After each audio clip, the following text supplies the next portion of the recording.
All right, ladies and gentlemen, welcome back to the channel. It's Jordan Love time. All right, it's Jordan Love time. I don't care what NFL media is saying right now. They're saying there's no buzz coming out of Packers camp about Jordan Love. You know, where are the crazy highlights? Where is all of this? I don't remember. I've been a Green Bay Packers fan my whole life. I don't remember the Packers in training camp ever being like, oh my goodness, we need to watch. We need to, look at all these crazy highlights that are coming out of Packers camp. They keep their cards close to their chest. Okay, I don't care if an anonymous quote-unquote coach or scout or whoever is saying he doesn't think Jordan Love's the guy and he doesn't think the Packers think Jordan Love is the guy. Like, what? Two things can happen. The Packers win 9 games, make the playoffs. Jordan Love's the guy.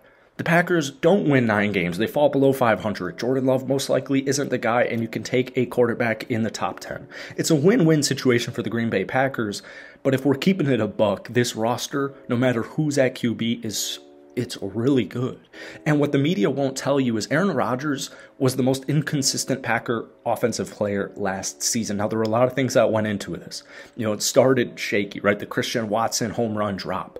But the Packers offense was a lot more conservative last season. Not too many deep shots. I think Jordan Love's going to want that deep ball there because you have playmaking studs. Christian Watson, Romeo Doubs coming in healthy. Samori Toure, Dontavian Wicks, also new draft pick Jayden Reed coming in at wide receiver 3. 2 new tight ends, a great offensive line, and a phenomenal two-headed monster. I think the Packers are going to surprise some people in this season. But before we get into it, if you guys enjoy it, be sure to hit that like button, hit that sub button for daily NFL content. Post a bunch of Packers videos as I'm a Packers fan. So we could try and get this video to 500 likes. That would mean the world to me. So, last year, man, that losing streak in the middle of the season was so disastrous. The defense in general is good enough where the Packers are going to be in most football games. As long as Jordan Love isn't throwing 3 to 4 picks a game, the Packers are going to be in majority of football games unless they're playing like a team maybe like Philly or Kansas City and your offense has to keep up with it and we get into more of the shootout range. We'll wait and see with that. But this defense is so talented, man. You got Kenny Clark, you got Devontae Wyatt, who I think is going to have a breakout season. We saw him kind of come alive there at the end of his rookie year. Preston Smith, Devondre Campbell, Quay Walker had a phenomenal rookie season that was, put it bad, 2 plays, specifically the Detroit Lion play, where it changed the momentum of the game. It left a bad taste in people's mouth, but Quay Walker has this intensity. He has this grit about him. You still have Jair Alexander. This year, you're going to have a healthy Rashawn Gary, Darnell Savage, Rasul Douglas, Rudy Ford. That defense is way too good. So all the question marks come in offensively, but I look at his threats. The big knock on the Packers outside of Jordan Love, what do we have in Jordan Love? What is Jordan Love? Is his offense and who's around him. Most people would agree the Packers have a great offensive line and a great running back room. But Christian Watson had a pretty slept-on season because Green Bay last year went 8-9. And like I said, Aaron Rodgers wasn't having an MVP season. And the Packers were losing a bunch of games in the middle of the year. I think people weren't really watching them. Christian Watson and Romeo Doubs dealt with injuries last year. But at the end of the day, in their rookie seasons, they really made an impact, a huge impact. Christian Watson's a star wide receiver in this league, and if Jordan Love is that guy, it will be established this upcoming season. But once again, I want to keep my expectations in check. Romeo Doubs, man, I remember Romeo Doubs came in hot into the league, gets injured, and I'll remember being worried about the Packers passing attack because Romeo Doubs was injured. And it was like, oh man, he was sneaky for us. We had Allen Lazard, we had Randall Cobb, we had a bunch of these old cats, veteran, not very fast, not really playmakers, right? Randall Cobb, I will always love Randall Cobb, Allen Lazard, but Allen Lazard as wide receiver 1, I'm not sold on it. Christian Watson as wide receiver 1, now we're talking.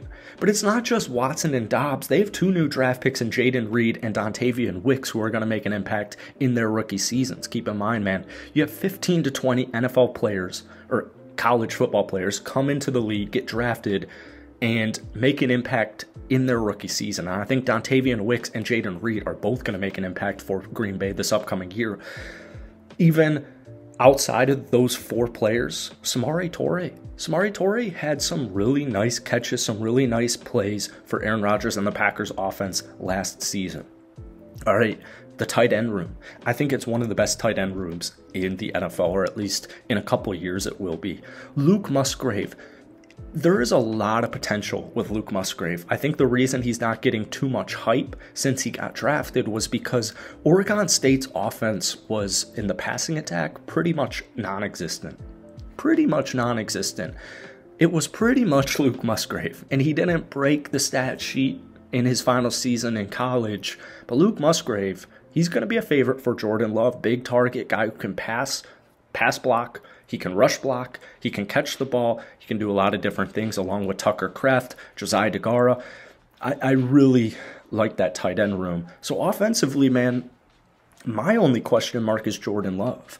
But I think the knock that we don't have much tape on Jordan, I don't fully buy it. I don't think people really realize, like, when Jordan Love got injured a couple years ago in preseason, the COVID year, like, Jordan hasn't really had a full preseason, or he's never had a full preseason as QB1, so that should also be taken in consideration, right? But we saw Jordan Love, the Chiefs game, but everyone remembers the Eagles game. Every Packers fan remembers the Eagles game because he comes in here for an injured Aaron Rodgers and throws an immediate touchdown to Christian Watson. One thing that really stood out to me in the very brief couple of drives we saw of Jordan Love in that Eagles game was, first off, it was really impressive just being thrown in there in the middle of a very, very important regular season game. It wasn't quite do or die for the Green Bay Packers yet, but it was getting to that point where it was like, we need to start winning, and we need to start winning really, really soon. I think Jordan Love did a great job, all things considered, for just being thrown in there for a team that eventually made the Super Bowl that season. But I saw an immediate connection. I saw an immediate chemistry between him and Christian Watson. But don't discredit the fact that this is Jordan Love's first year as QB1 in training camp. So he's building that rapport. He's building that chemistry with everybody. Christian Watson, Romeo Doubs, Jayden Reed, Torrey, Wicks, etc., etc. The tight end room, the running back room, the offensive line. He's getting acclimated, learning everything, which, he's been with the he's been with the team for many years, so he knows the offense. I think Matt LaFleur is licking his chops because all I really need Jordan Love is to make the throws he needs to make and limit turnovers, and that rushing attack is going to be so freaking good. It's going to be so freaking good, and you have some great red zone threats, which I think the two tight ends getting picked up is a huge, huge thing for Jordan Love. I know he's not a rookie quarterback, but it's kind of almost like his rookie season because he's starter. It's big. Getting those big red zone targets is very important. So two tight ends being selected, man, I don't even know the last time the Green Bay Packers drafted two tight ends that I was extremely excited about right out of the gate. So all things considered, man, the Packers most likely, realistically, are looking somewhere between 7 to 10 wins, and it's going to come down to Jordan Love, right? It's as simple as that, but I'm optimistic. Let me know what you guys are thinking. Hit that like button, hit that sub button. And if you want more Packers content, let me know down below.